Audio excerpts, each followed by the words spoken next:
दरम्यान भाजप कार्यकर्ता आणि विशेष म्हणजे आमदार सुरेश धस यांचा अतिशय निकटवर्ती असलेला कार्यकर्ता सतीश भोसले उर्फ खोक्या भोसलेच्या अडचणीत वाढ झाली आहे।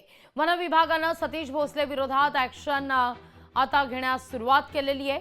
हरिण शिकार प्रकरणातील आरोपी सतीश भोसलेच्या घरावर वन विभागाने कारवाईचा बडगा उगारलेला आहे। शिरूर कासारमधील खोक्याच्या घरी अनेक प्राण्यांचा मांस आढळलेला होता आणि त्यानंतर आता जे घर बांधण्यात आलंय ते सुद्धा वन विभागाच्या जागेवर असून ते अनधिकृत असल्याचं समोर आलेलं आहे। यानंतर वन विभागाने बुलडोझरने कारवाई करत हे घर नेस्तनाभूत करून टाकलेलं आहे।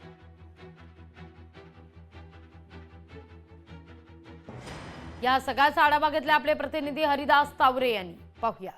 आपण या ठिकाणी पाहू शकतो की वन विभागाने जी सतीश भोसले यांच्या घरावर कार्यवाही या ठिकाणी केल्याचं पाहायला मिळतं। या ठिकाणी मी तुम्हाला या ठिकाणी दाखवू शकतो की हे जी घर आहे ते या ठिकाणी जमीनदोस्त केल्याचं पाहायला मिळतं।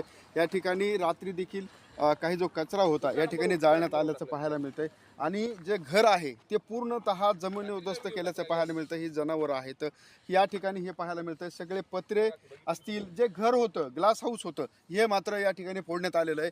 आणि विशेष म्हणजे या ठिकाणी जी कार्यवाही जी आहे ते वन विभाग आणि पोलिसांच्या संयुक्त विद्यमाने या ठिकाणी करण्यात आलेली आणि ह्या कारवाईच्या दरम्यान अनेक जी साहित्य होतं अगदी ते त्यांचं घराच्या बाहेर काढण्यात आलं आणि त्यानंतर जी पूर्ण जे घर होतं ते जमीनदोस्त करण्यात आल्याचं या ठिकाणी पाहायला मिळतंय। हरिदास तावरे, लोकशाही मराठी, बीड।